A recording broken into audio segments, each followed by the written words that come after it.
Hi, this is Joe Kwon, the Connection Counselor, and welcome to the 5-Star Facilitation series. In our previous episode, we talked about a very difficult challenge, which is the Q&A, right? And we talked about how you can go from a quiet Q&A, which is typical, to a killer Q&A. Now, I have a dirty little secret about Q&A.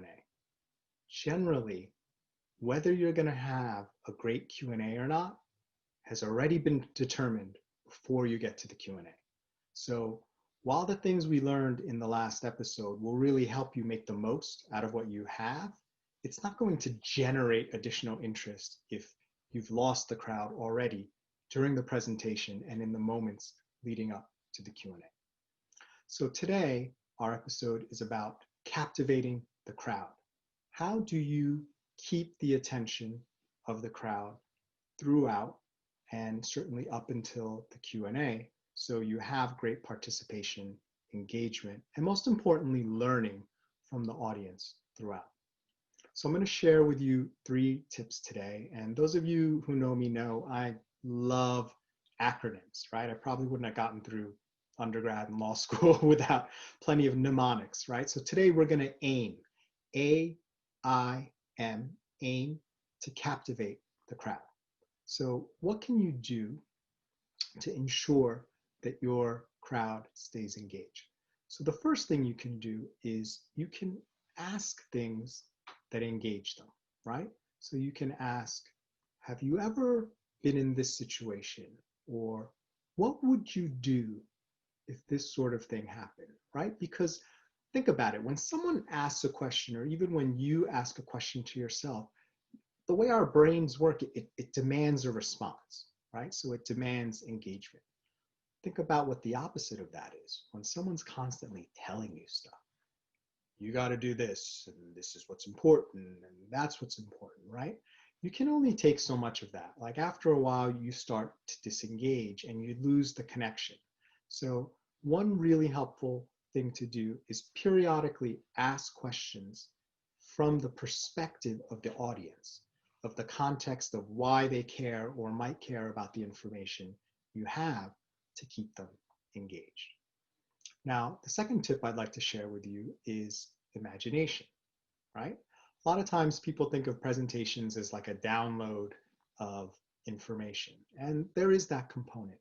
But for a presentation to really be effective and for an audience to really be captivated, their imagination needs to be engaged. So it's not just the information you're sharing, it's the possibilities that that information unlocks. It's the potential of what they can do with that information. And it doesn't have to be something that they figure out just on themselves. You, as a great facilitator, can really serve that up to them and help them understand how amazing this information can be. So you can either do it very literally by saying, imagine if you could have this sort of life or this sort of result, or imagine if you could be here on a beach, you know, in 5 years running your own business, or whatever the thing that you're talking is about. You can have them very literally imagine that and tie it to the information you're about to present. In addition, you can also just have them imagine more generally along the themes of your presentation. So, you know, imagine what it would be like to have financial freedom, or imagine what a difference it would make in your life if you had a better relationship, not just with your boss, but with your family members and everyone that you currently have a difficult relationship with, right? Get them imagining, and that pulls them in, because that gives them the context of the importance of the information that you're about to share. The last tip, so that's A, right? Ask engaging questions. I, engage their imagination. And the last thing is memory, right? So one thing you can do to really engage people is have them think back on their own memories, right? Because that's engaging them in a way that is truly them, rather than you trying to put them into your world. You're asking them to go back into their world and aligning it with what you're talking about now.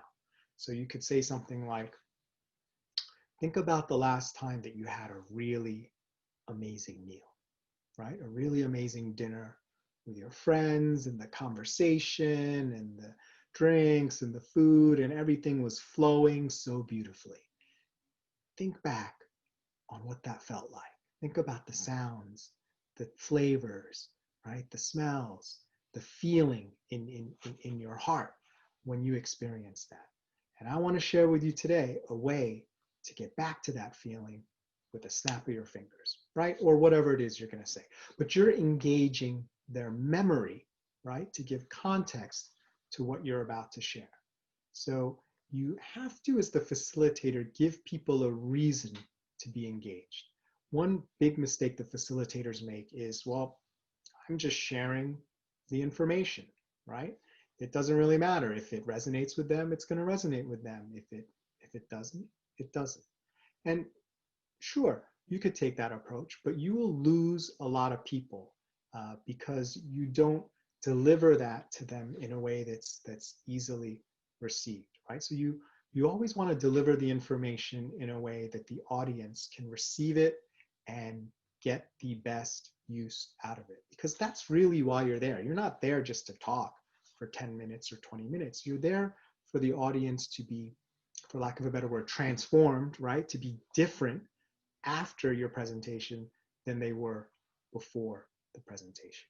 So remember, if you want to captivate the crowd, you can aim to do so by asking engaging questions, right? Imagination, engaging their imagination. And finally, using memory and using the power of memory to connect them to the information that you're sharing. And if you do all these three things, you'll be able to captivate the crowd and hold their attention, and your message will be received and the audience will get the benefit. My name is Joe Kwon, the Connection Counselor. If you'd like to discuss more how I can help you facilitate, I'd love for you to contact me.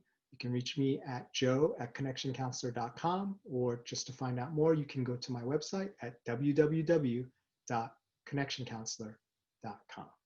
Remember, you can change your life one connection at a time.